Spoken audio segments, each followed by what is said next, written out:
Hi, my name is Anna Mason with Anna Mason Consulting, and I am a certified PI partner.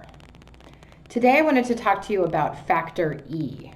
A lot of people have been asking me a few questions about it, and I thought I'd give you some basics on Factor E, which in PI measures how we make decisions or how we think about making decisions. Now, just like all the factors, the further away Factor E is from the norm line, the more intense you'll see that behavior expressed. So when you're analyzing Factor E, it's important to note where it is in relationship to the norm, just like any other factor. Also, just like any other factor, it's really only a liability when you're unaware of the impact it has on your behavior. So I challenge everyone to go back and look at your Factor E and really think about how you make decisions. So let's start with high E. If you're a high E, your E factor is to the right of the norm, anywhere from 1 to 3 sigmas. If you're a high E, you tend to be more of an objective decision maker. What does that mean? It means that you use perceived logic and reasoning to back up your decisions, whether you know it or not.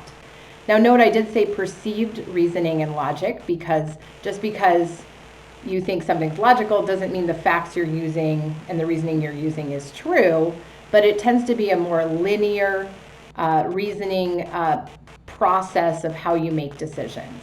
I like to think of high E's kind of like lawyers that back up their decisions with evidence. So low E's tend to make their decisions or think about making their decisions with subjective evidence, right? Which means that it involves a little bit more of that intuition and feeling even into their decision making, and it tends to be less linear. They may make decisions or support decisions based on how it's felt before or how it feels in the moment. Now, something that's really important to note is that both high E's and low E's, and actually every single person, we all make decisions with emotion. Even if you're a high E and you tend to think emotions out of it, that's just not true. Our emotions are intertwined in our decision making.